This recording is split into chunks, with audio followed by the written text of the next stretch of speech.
Hi friends, welcome మన ఉమ్మడి వంటలు ఛానల్కి. ఈరోజు నేను చూపించబోయే రెసిపీ పాలకూర గోధుమ పిండితో దోశ ఎలా చేయాలో చూపిస్తాను. పాలకూరను శుభ్రంగా కడుక్కున్నాను. చిన్న చిన్న ముక్కలుగా చాలా చిన్నగా కట్ చేసుకోవాలి. అలాగే కాడలు కూడా వేసుకోవచ్చు. కాడలు కూడా కట్ చేసి పెట్టుకున్నాను.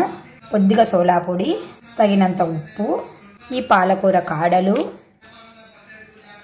ఇలాగ చిన్న చిన్న పీసెస్గా కట్ చేసుకొని ఇందులోనే వేసుకోవాలి. పాలకూరను పిల్లలు ఆకుకూరలు తినమంటే తినరు కదండి. ఇలా చేసి పెడితే కొంచెం ఇష్టంగా తింటారన్న ఉద్దేశంతో నేను ఇలా రెసిపీ తయారు చేస్తున్నాను. ఇందులోనే గోధుమ పిండి వేసుకోవాలి. అది కొంచెం ఎక్కువైనా వేసుకోవచ్చు, తక్కువైనా వేసుకోవచ్చు. దీంతో కొలతలు ఏమి ఉండవండి. పచ్చిమిర్చి ముక్కలను మిక్సీకి పట్టుకోవాలి. ఈ పేస్ట్ను కూడా ఇందులోనే వేసుకోవాలి. ఒక మారు ఇలా కలుపుకోవాలి.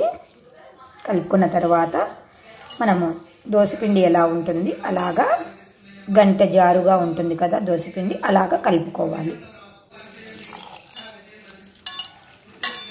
మనకు తక్కువ వచ్చింది అంటే పిండి ఎక్కువ వేసుకోవచ్చు. కొంచెము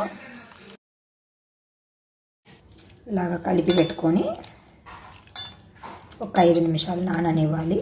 పిండిలోనే కొద్దిగా వాము, కొద్దిగా జీలకర్ర వేసుకొని కలబెట్టుకోవాలి. ఇలా కలుపుకున్న ఈ పిండిని దోశ పెన్నము స్టవ్ పైన పెట్టి వేడి చేసి పెట్టుకున్నాను. ఇందులో దోశలాగా వేసుకోవాలి.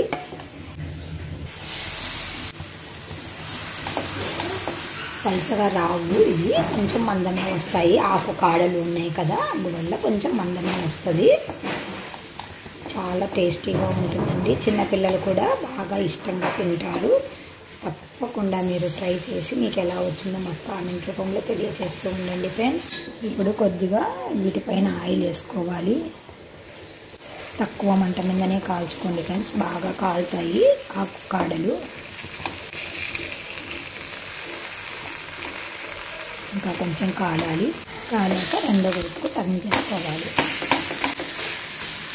వైపు కాలాక రెండో వైపుకు తిప్పుకోవాలి. చాలా రోస్ట్గా వస్తుంది, బాగుంటుందండి. పిల్లలకి చాలా చాలా ఇష్టంగా తింటారండి.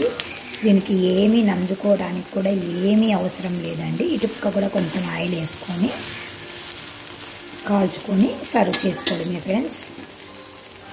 ఎప్పుడు రొటీన్గా ఉండే ఇడ్లీ, దోశ, ఉప్మా, పొంగలి అలాంటివి కాకుండా ఇలాంటివి తప్పకుండా మీరు ట్రై చేస్తూ ఉండండి ఫ్రెండ్స్. మంచి విటమిన్స్ ఉన్న ఫుడ్ని మీ కుటుంబానికి అందివ్వండి ఫ్రెండ్స్.